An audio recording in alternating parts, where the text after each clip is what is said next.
What's going on, guys, and welcome back for another episode.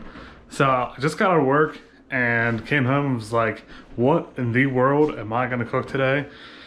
So I was looking around, I have some chicken breast. Again, chicken, I don't know, just kind of an easy one for people to go to and feel comforted about. So I was thinking, how can I show people some random things that you may have around the house that can help fancy up your chicken? So I'm also going to do it with some roasted potatoes. We have just a couple ingredients laying out here. Obviously our chicken breast. I'm going to split these in half because these things are huge.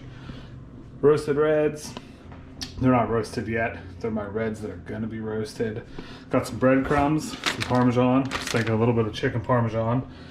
And then in these bags is 2 undisclosed brand name chips. So, I'm gonna get my potatoes started and then we'll go from there, and I'm gonna show you a couple different things that you can do with your chicken for dinner.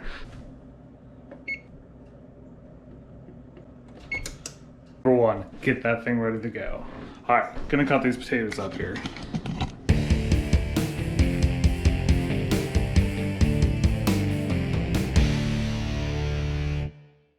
I'm gonna take this chicken and I'm gonna cut them down in half. I don't know if you've ever bought chicken from the store and you bring it home and you look at it, or if it's determined you from even buying it from the store because you're like, oh my goodness, what am I gonna do with all that chicken? Well, the best part about it is normally the bigger ones like that are at a cheaper price because, again, a lot of people don't wanna deal with them. So I'm gonna show you the way that I like to take them and break them down in half so that it'll hopefully help you in the future to maybe buy that product. Trying to find a knife without stabbing myself, to buy that product and use it at home. Just set you up here and let you take a look.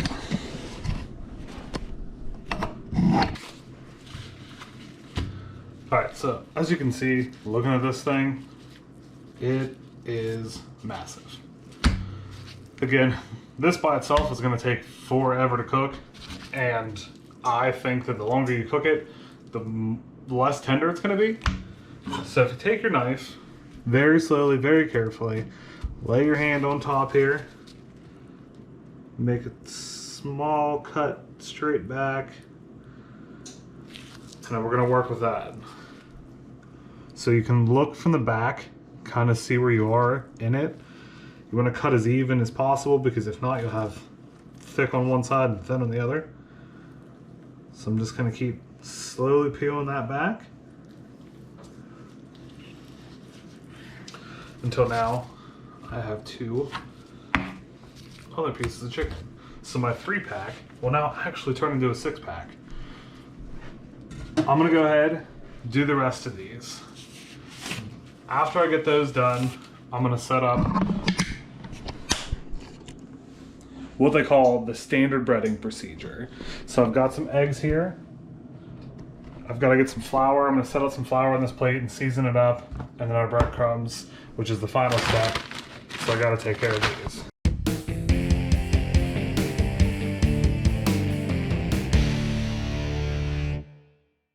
Okay, so here I am trying to make these videos to make cooking easier for you guys, and even I sometimes can't get my thoughts straight.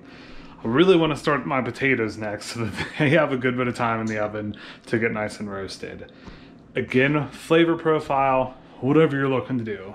The ranch packets, the French onion that we did the other day, you can get some fresh herbs.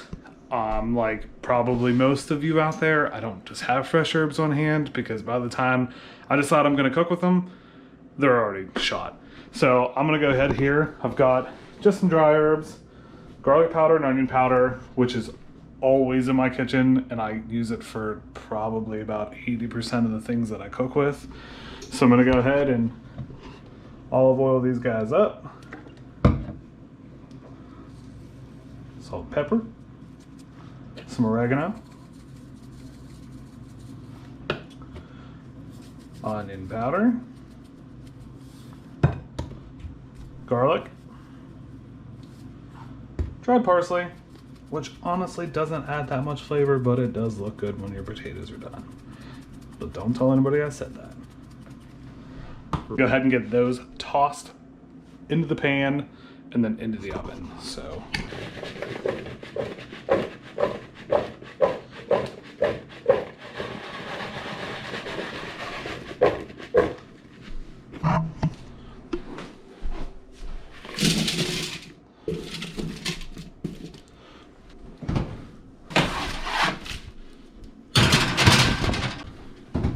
okay, got our chicken here. Already went, threw out some just all-purpose flour on this plate, threw some salt and pepper in it, mixed that up well. Then we got our egg mixture. I added just a splash of milk and a little bit of hot sauce, only because that's personal preference and I like spicy things. So back here with our triangle-shaped chips, we're just gonna take them in the bag. Make sure you close that with silly juice. Who wants to make a mess? All those frustrations from your day, this is where you take them out. So I'm gonna go ahead, get that one ready, get the other one ready, and then in my last bag, I'm gonna take my breadcrumbs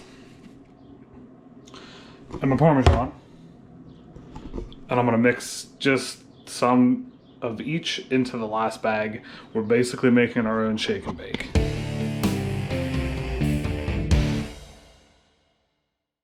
All right, got all that stuff nice and smashed up and ready to go. This next part gets really, really messy. Set you back down here. So we're gonna take our chicken, just lay it in here, get it nice and coated. What this is doing is it's going to help the egg stick to the chicken, which is then going to allow your product to stick to that. So from there, into the egg, pick one of your bags that you have decided to open up and it's not taking you too long. Just drop that guy in. And you're gonna give it a good shake. So it's pretty simple. Again, it doesn't have to be the types of chips I used. It doesn't have to be the breading that I used. You could make a cheddar breaded chicken. You could use pretzels. Cooking, again, is all about the feeling and the thoughts and the imagination of the creator. So I'm gonna go ahead, get these all breaded up, and we'll get back into it.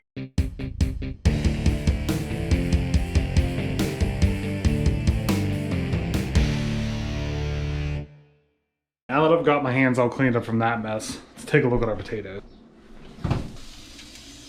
They are sounding happy and looking delicious.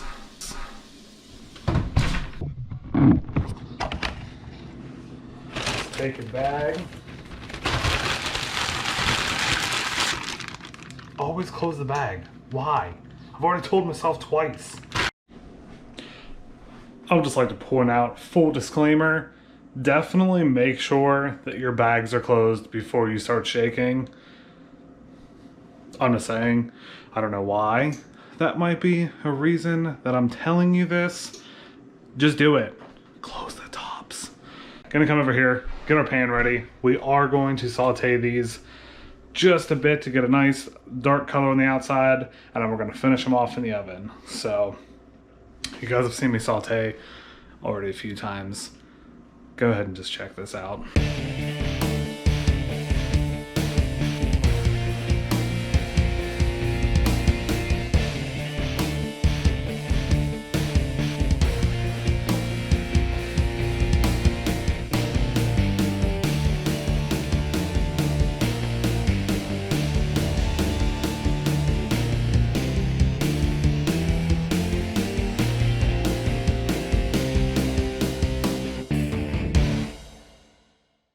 So I just kind of browned them on each side. I just want to get a nice crispy crust on the outside of them so that whenever they go in the oven, they already started cooking and it doesn't kind of steam them and make them soggy.